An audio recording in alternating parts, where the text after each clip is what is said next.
Saudi আরবে পৌঁছাতেই Vladimir জেলেনস্কিকে রাজকীয় সংবর্ধনা দিয়ে নিজ দেশে আমন্ত্রণ জানালেন যুবরাজ মোহাম্মদ বিন সালমান। ইউক্রেনীয় প্রেসিডেন্টের জন্য এমন আয়োজন ছিল চোখে পড়ার মতোই।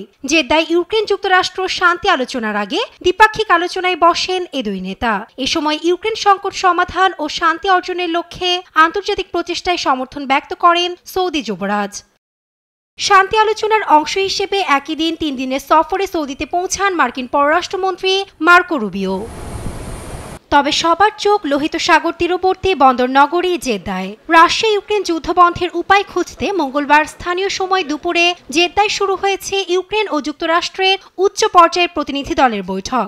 শান্তি আলোচনায় আংশিক যুদ্ধবিরতি প্রস্তাবের পাশাপাশি কৃষ্ণ সাগর ও তার আশেপাশে দূরপাল্লার ক্ষেপণাস্ত্র হামলা বন্ধ ও বন্দি বিনিময়ের বিষয়টি প্রাধান্য পাচ্ছে।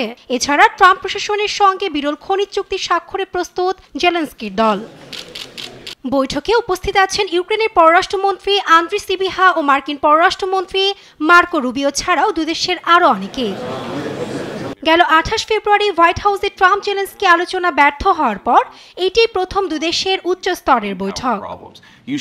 তবে সৌদি আরবে অবস্থান করলেও আলোচনায় সরাসরি অংশ নিচ্ছেন না প্রেসিডেন্ট জেলেনস্কি। ইউক্রেন যুদ্ধ সমাধানে যখন মধ্যস্থতাকারীর দায়িত্ব কাঁধে তুলে নিয়েছে তেল সমৃদ্ধ উপসাগরীয় দেশটি, ঠিক তখন রাশিয়ার রাজধানী মস্কোতে ইউক্রেনের সবচেয়ে বড় ড্রোন হামলা।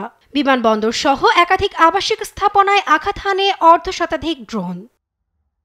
Nasrin Akter, news desk, Desh TV.